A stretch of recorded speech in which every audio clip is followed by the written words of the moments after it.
Tadi lah, turun ketika F aksen C-nya kecil dari 0. Sekarang kita lihat ya, fungsinya F aksen C-nya turunan ini. Ya, ini adalah U, ini adalah V. Turunannya adalah U aksen V kurang U V aksen per V kuadrat. Itu sudah hafal kalian ya. Setelah diturunkan, ternyata hasilnya seperti ini. Ini aksennya dapat begini ya. Saya tidak usah jelaskan itu karena kita sudah berkali-kali U aksen V kurang U V aksen per V kuadrat ya. Hasilnya ternyata F aksen X-nya sama dengan 4X per X kuadrat kurang 1. Minus ya. Minus. Sekarang saya mau tahu kapan dia naik. Kapan dia naik? Ketika dia besar 0. Kapan ini besar 0? Ketika dia bernilai negatif. Ya kan? Kapan dia besar 0? Ketika bernilai positif. Kapan dia turun? Ketika bernilai negatif ya. Tapi di sini sudah negatif ya. Negatif. Ini kuadrat. Berarti otomatis ini positif ya di bawah ya.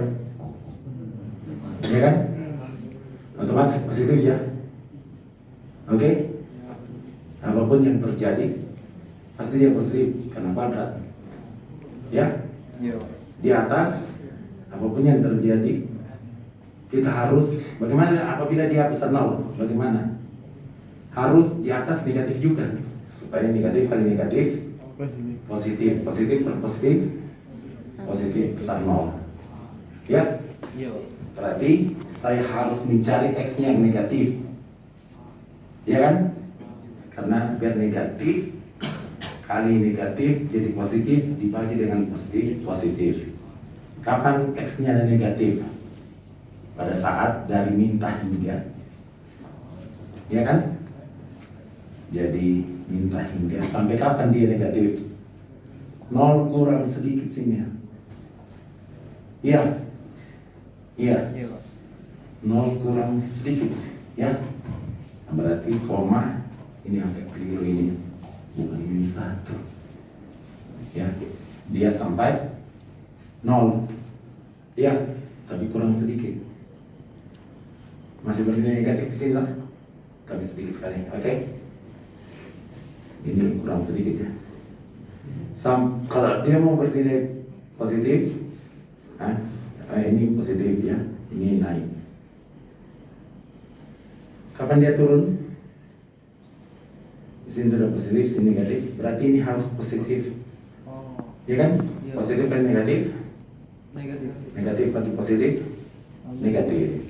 Negatif kecil 0. Berarti saya harus cari X-nya yang positif, yaitu dia lewat sedikit dari 0, sedikit sekali sampai plus tahimnya.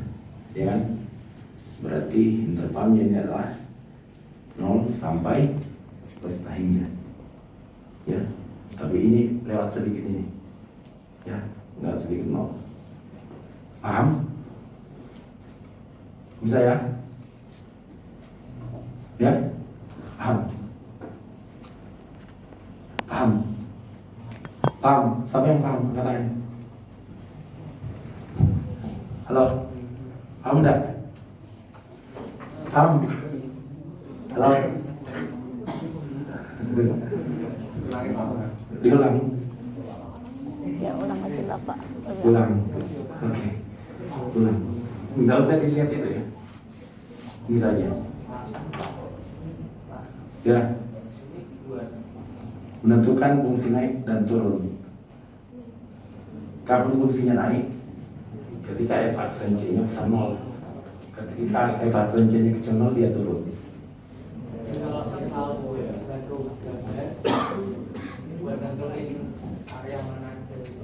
Untuk menentukan kapan dia naik, kapan dia turun, kapan naik, kapan turun. Ya. Sekarang F aksen C-nya begini. Negatif X per positif. Bagaimana biar dia positif? Berapa X-nya? Agar dia positif atau besar 0, berapa X-nya? Negatif. Harus negatif. X-nya harus negatif ya.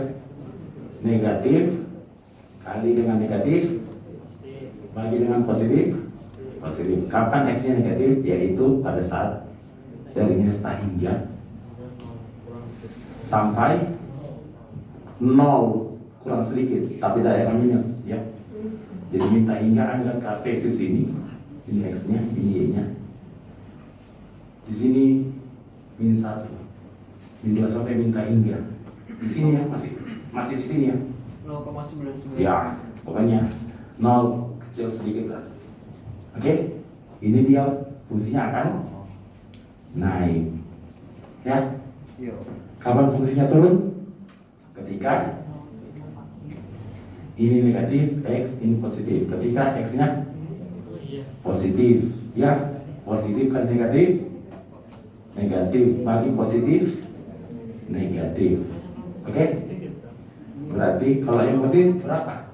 0 lebih sedikit sampai plus tahingnya, ya kan? 0 sampai plus tahingnya, lebih sedikit, ya? Bisa? Paham? Sudah? Oke. Itu menentukan fungsi naik dan fungsi turun. Kemudian untuk menentukan daerah kritis, bagaimana? Daerah kritis, caranya menentukan?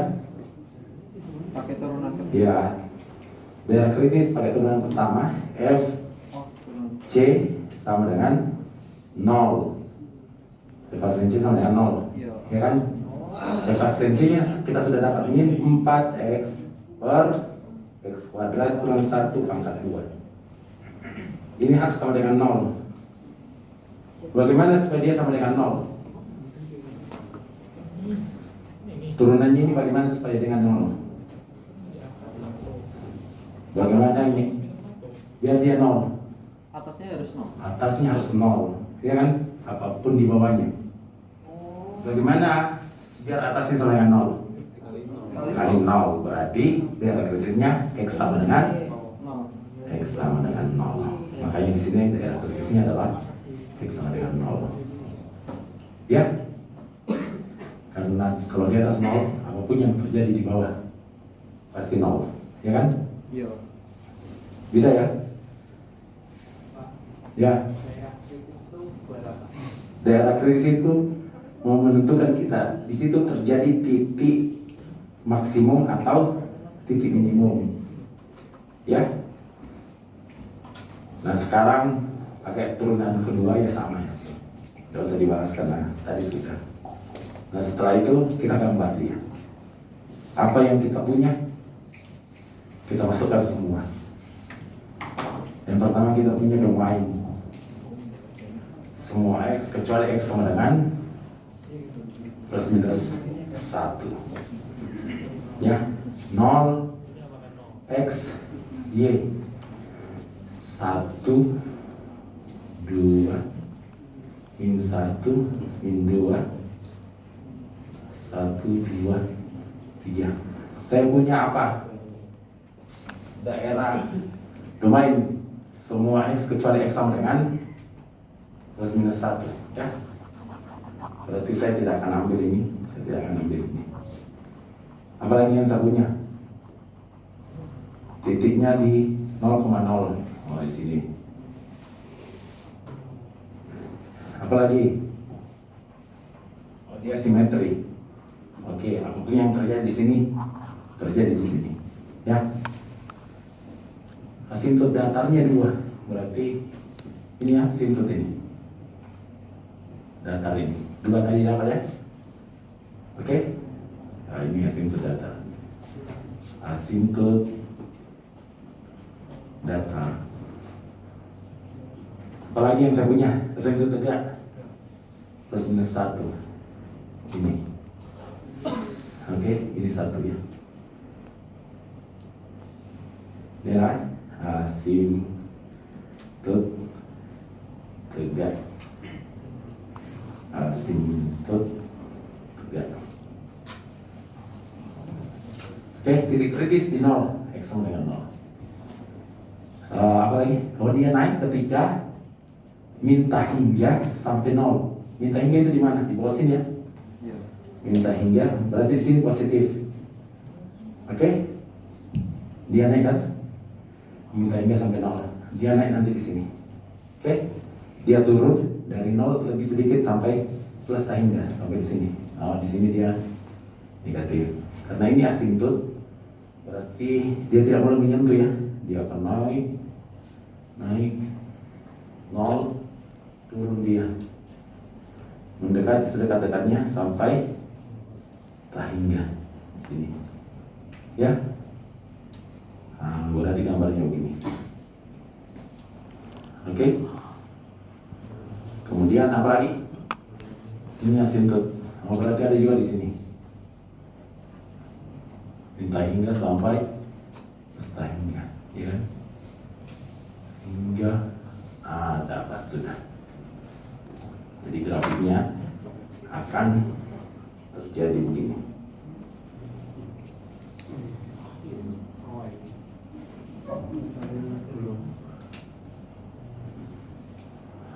Oke. Ya. Pak, ulangi foto Pak. Hah? Kenapa kok yang atasnya juga Bagus sekali. Kenapa Pak atasnya kena juga? Kenapa atasnya kena juga? Karena kita tadi asimptot apa? Asimptot adalah suatu garis yang didekati dengan fungsi sedekat-dekatnya tapi dia tidak menyentuh. Ya, jadi ini asimptot ya, ini asimptot. Dia akan didekati fungsi sedekat-dekatnya. Ini juga didekati fungsi sedekat-dekatnya. Ya kan? Nah, berarti ini yang terjadi. Ya. Apapun yang terjadi di sini terjadi di sini. Berarti ini. Ya. Kenapa? Bagus sekali. Itu yang saya mau tanyakan. Tadi ditanyakan lebih dulu. Kenapa tidak ada di sini? Kenapa Pak tidak ada di sini? Kenapa tidak ada di sini? Kenapa yang tanda panah ini tidak ada di sini? Kenapa tidak ada?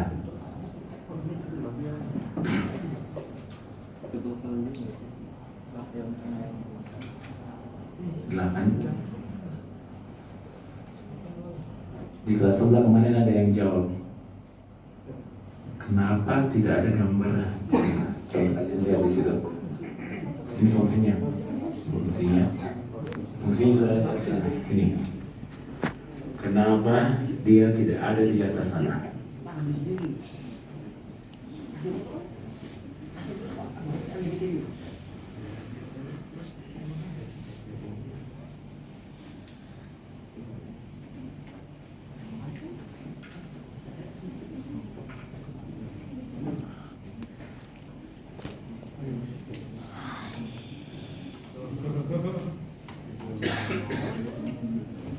Kenapa? Coba lihat aturan-aturan keduanya itu. Di bagian G.